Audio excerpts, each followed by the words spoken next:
Aramburu, doctor en políticas públicas, quien promete que va a dejar la víbora chillando. Víctor, ¿cómo estás? Te saludo con mucho gusto. Buenas noches. Vicente, buenas noches. Pues qué bueno volverte a ver después de estas 2 semanas que estuve ausente ahí dando un par de cursos, pero ya estamos de nuevo para seguir conversando. Claro que sí, ya le vamos a entrar a los temas. También saludo a Tito Zurita Carpio, periodista, analista, tuitero y miembro de esta familia sin censura. ¿Cómo andas, Tito? Buenas noches, un gusto saludarles. ¿Sí me escuchan? Sí, vamos a empezar a pelear como estabas hace rato ya. Te vi todo acá confundido. Hola, ¿qué tal? Buenas noches, Víctor. Hola, buenas noches, Tito. Buenas noches. Gusto saludarles. Oye, regresaste a la mañanera, ¿no? Oye, sí. Ya. No le metas esos periodicazos a Kenia López Rabadán porque luego te van a acusar de innecessary roughness, dicen en el fútbol americano, de violencia innecesaria. ¿Existirá eso de equinocidio? No sé. No seas cabrón, no sé. O sea, no, ecocidio iba yo a decir, disculpe usted. Ya vamos a hablar de ecocidio porque por ahí hay un video de Eugenio Derbez. Pero déjame saludar también a Jorge Gómez Naredo, director del periódico Regeneración, colaborador de Polemón, la revista, y miembro de esta familia sin censura. Querido Jorge, ¿cómo estás? Mucho gusto. Hola, querido Vicente, muy honrado de estar aquí con... No te escucho, Jorge, no te escucho. A ver, ¿me escuchas? Sí, ¿No? Te saludo con mucho gusto, qué bueno verte. Ahora sí que me vas a leer los labios. Oye, no, pues estoy muy honrado de estar aquí con Tito y con Víctor. Lo sigo muy detenidamente en Twitter y en todos sus espacios, así es que, pues feliz de estar acá. Pues muchas gracias, Jorge, también. Les propongo para... si quieres te podemos traducir lo que diga él. Sí. Bueno, déjenme echar a trabajar las tablas que va ganando uno durante tantos años en el negocio, pero ahí vamos. Déjenme proponer algunos temas para la mesa de diálogo. Por ejemplo, Víctor, ¿cómo ves esta manifestación de hoy para decirle al presidente no estás solo? Veo que algunos anti-AMLO están echando espuma por la boca. Jorge Berry dice, qué desagradable es ver a alguien que considerabas inteligente. Ahora resulta que consideraba inteligente a Claudia Sheinbaum, Jorge Berry, que se la crean en su casa. Qué desagradable es ver a alguien que considerabas inteligente dar un discurso de odio, pero sobre todo de sumisión ante alguien menos inteligente. Inteligente. Se mata solito. Ahí dijo algo así como elegante y inteligente, ¿no? El fanatismo convenenciero de Claudia Sheinbaum, que ya perdió cualquier vestigio de demócrata. Pues no entienden lo que no entienden. Más allá de Claudia Sheinbaum, Jorge Berry no se da cuenta de que el pueblo se expresa, mi querido Víctor. Pero además, ¿cuál discurso de odio? O sea, pues, odio es el que le tienen pues los que hicieron la reforma eléctrica, ¿no? Privilegiando el negocio privado por el interés de un derecho, bueno, por el interés de la mayoría y en particular, pues, de los que estamos de este lado, no de las grandes empresas, sino de los que hacemos uso residencial de la luz eléctrica, que somos el 80 y tantos % de los usuarios. En realidad, los que hacen gran consumo son el 0.00 algo por ahí, como 6%. De los usuarios, y sin embargo consumen más o menos la misma cantidad de electricidad que nosotros, y ya vimos que luego hasta pagan más tarifas más bajas. Eso por un lado, y luego por el otro lado, pues el interés de las empresas transnacionales que, pues, manejan mucho el discurso de las energías limpias, pero eso no es la realidad. O sea, la realidad es que ellos generan la mayor parte de la electricidad que venden a CFE con gas por medio de ciclo combinado, y ese gas además tampoco es mexicano, viene de Estados Unidos. Y luego ahorita estamos viendo en esta coyuntura, bueno, pues que el precio es bastante volátil. Lo vimos el año pasado también cuando se congelaron las tuberías, bueno, los gasoductos en Texas. A ver, pues los gringos, y es lógico, obviamente ellos van a priorizar el consumo y van a priorizar a su gente. Y entonces, o sea, si llega a haber un congelamiento de gasoductos como lo hubo el año pasado, pues que se aguanten los mexicanos y que se aguanten su industria y que se aguante su derecho a la educación y su derecho a la salud. Pues necesitan electricidad, pero pues la prioridad primero van a ser y con justa razón, pues los ciudadanos de Estados Unidos. Nosotros deberíamos pensar igual. O sea, la soberanía energética de México pues está por encima, ¿no? Y el bienestar, que hay que considerar que la electricidad pues es un insumo fundamental tanto para la planta productiva, o sea, es decir, para los propios empresarios que por otra parte están haciendo negocio por ese lado, pero pues también para poder ir a la escuela, para el transporte público, para que funcione el metro bien, para que funcionen los hospitales. Y pues imagínate si de repente te suben las tarifas, ¿no? Y más en invierno, pues la gente del norte también se va a congelar. Entonces, es necesario que el Estado tenga cierto control sobre los precios y no necesariamente, digo, a ver, la lógica de un privado siempre va a ser maximizar utilidades, no necesariamente el abasto social, ¿no? Como tal de electricidad. Entonces, pues si suben los precios, ellos no nos van a subsidiar, evidentemente, ¿no? Ni van a buscar otro tipo, pues de qué manera solucionarlo. Y para eso está el Estado. O sea, la electricidad, por mucho que digan los ministros, ¿no? Que no necesariamente es un derecho humano porque no está en la Constitución, pues a lo mejor no como tal, pero claramente para poder ejercer el derecho humano a la salud, a la electricidad, a la movilidad, etcétera, pues necesitamos electricidad. Entonces, digo, eso es por un lado, ¿no? Por la parte como generan gas. Y luego hay un truco, ahí un trucazo más bien, en el despacho, así se llama el orden de despacho, que pues si uno ve la reforma del Pacto contra México, pues tiene cierta lógica hasta que de repente se vuelve ilógico, ¿no? Y cuando algo es ilógico, que no suena lógico, pues suena metálico. Empiezan diciendo, bueno, pues se le va a dar primero al sol, o sea, bueno, a la energía solar, después a la eólica, y pues hasta ahí dices, bueno, órale, porque pues finalmente, digo, no han logrado, bueno, más bien ya encontraron la forma de privatizar el sol y privatizar el viento, que es mediante la generación de electricidad, pero dices, bueno, todas las demás cosas iguales, pues no suena mal, ¿no? Hasta ahí. Luego, pues la nuclear, porque esa finalmente no la puedes parar. Luego la geotérmica, pues que finalmente también el agua caliente que viene del subsuelo, pues es gratis, pero luego de repente aparece el gas, entonces ahí es cuando ya no hace sentido, ¿no? Por encima de las hidroeléctricas.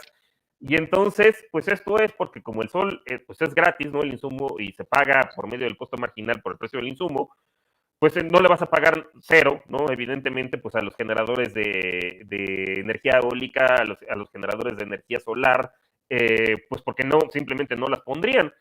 Pero entonces, ¿por qué no se las pagas entonces a precio de hidroeléctrica, que es mucho más bajo la generación que a precio de gas? Ahí es donde está la tranza. ¿Por qué? Porque pues, el gas es un insumo mucho más caro y además es importado. Entonces, por donde le veas, ¿no? Y luego también está pues el tema de que muchos reciben subsidios por la transmisión y por el porteo, es decir, que básicamente están utilizando una infraestructura que ya pagamos, además. O sea, las torres estas de alta tensión que vemos, pues bueno, en todas las calles que se llaman las torres, ¿no? Además, pero también en las carreteras, pues eso no es gratis, o sea, eso lo pagamos con nuestros impuestos.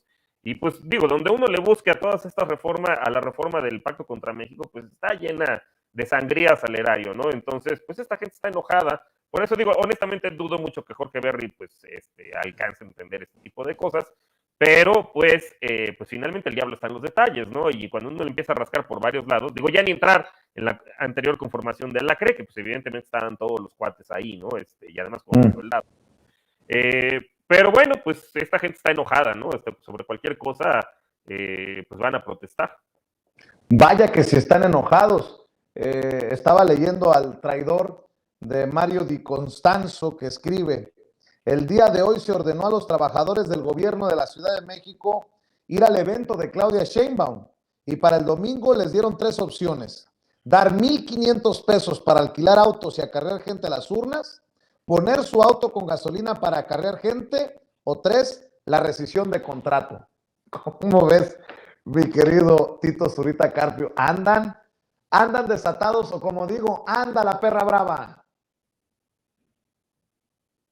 El traidor de Mario Di Constanzo siempre está con este tipo de mensajes, con cosas que no puede probar, porque, por ejemplo, esto pareciera, si le tapamos ahí la carita que tiene ahí, su ojito triste, y el nombre, podría, ¿quién lo pudo haber escrito? Leo Zuckerman, Riva Payaso, Berlauzarán, cualquiera de ellos, son casi mensajes genéricos de estos elementos de la oposición que siempre avientan esto y obviamente nunca van a aventar una prueba. No entendería yo, por ejemplo, fíjate lo que pone ahí, 1,500 para alquilar el auto y para cargar gente a las urnas. O sea, alquilar el auto, ¿para qué? Si en general a la mayoría de las personas les queda muy cerca la casilla donde van a votar, o sea, a un par de cuadras, siempre se suelen usar escuelas o parques. Así que no entendería yo para qué tienen que acarrear gente a votar. O sea, y además eso será muy notorio.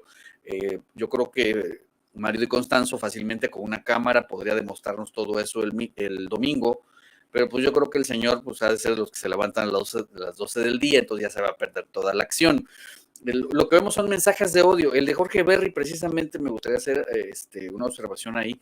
Es constante cuando alguna mujer dentro de la 4T se manifiesta a favor del proyecto, siempre la atacan de esa manera, siempre la acusan de sumisa, siempre la acusan de estar subordinada a los deseos de un jefe, como si fuera un jefe malvado, no sé, un Gárgamel o algo así, lo que imaginan estos personajes, y quisieran a una, ya no quiero decir el nombre porque me da mucha risa, Lili Telles, mejor, gritando en las tribunas, porque para ellos eso sí es una mujer inteligente, o sea, una mujer que va a mentir, que va a gritar, que va a insultar a los demás, que va a ofender a todos.